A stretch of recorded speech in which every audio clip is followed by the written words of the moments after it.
Stroke में हम कुछ क्लासिकल सिम्टम्स देखते हैं, जैसे कि चेहरे का टेढ़ा हो जाना, हाथ पैर का काम करना बंद कर देना, आवाज़ में लड़खड़ाहट हो जाना। और ये सभी सिम्टम्स निर्भर करते हैं कि एग्जैक्टली किस पार्ट ऑफ ब्रेन में स्ट्रोक हुआ है।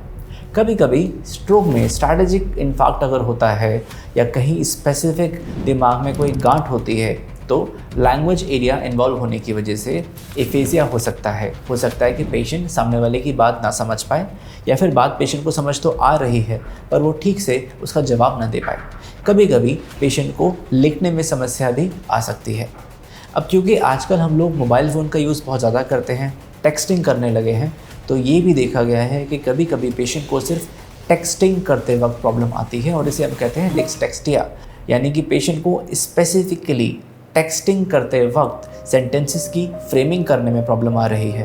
पेशेंट प्रॉपर तरीके से वर्ड्स को ऑर्गेनाइज नहीं कर पा रहा है सेंटेंस के फॉर्म में। मान लो कि अगर किसी को लिखना है I want to come home today early, तो पेशेंट लिखेगा रेनिंग टू नाइट अर्ली, यानी कि उस सेंटेंस का कोई मतलब नहीं निकल पा रहा है। इसे हम कहते हैं डिस्टेक्सिया, जो कि दिमाग में एक स्पेसिफिक लैंग्वेज सेंटर में होने वाली प्रॉब्लम की वजह से हो सकता है।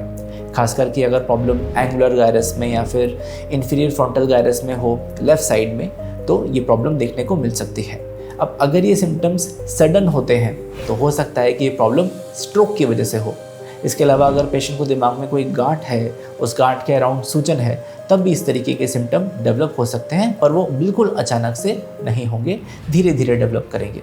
अब देखिए, क्लासिकल टीचिंग में जब हम न्यूरोलॉजी की किताबें पढ़ते हैं तो डिस्टेक्सिया का जो वर्णन है वो बहुत ज़्यादा कॉमनली नहीं होता यूज़, क्योंकि इट्स अ न्यू एंटिटी। क्योंकि आज से 15-20 साल पहले टेक्सटिंग इतनी कॉमन नहीं हुआ करती थी।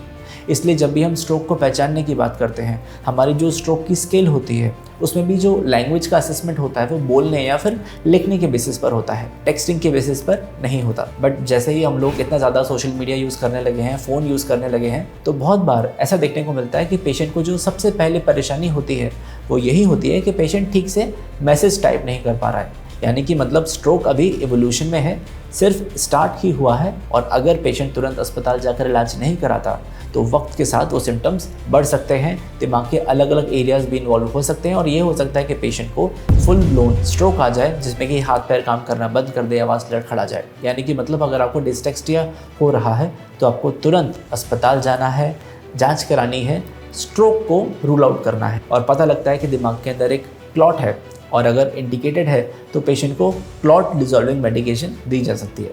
यानी कि अगर किसी को डिस्टेक्सिया होता है वो भी अचानक से, तो ये स्ट्रोक का साइन हो सकता है। अब देखने में हो सकता है ये लगे कि पेशेंट को सिर्फ टेक्सटिंग की या टाइपिंग की प्रॉब्लम है, लेकिन एक्चुअल में ये जो प्रॉब्लम है वो दिमाग के लैंग्वेज प्रोसेसिंग एरिया में हो रही है, क्योंकि टेक्सटिंग एक कॉम्प्लेक्स न्यूरोलॉजिकल टास्क होता है।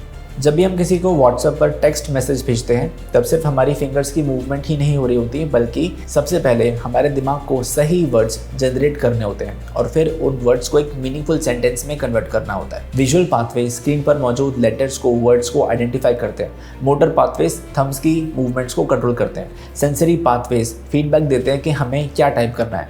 साथ ही अटेंशन, वर्किंग मेमोरी, इसके साथ ही एग्जीक्यूटिव फंक्शंस भी रेगुलरली एक्टिवेटेड रहते हैं। हमारा sensory, motor control, cognition, language processing pathway, ये सब इन्वॉल्व रहते हैं और तभी हम एक टाइपिंग जैसा छोटा सा काम कर पाते हैं।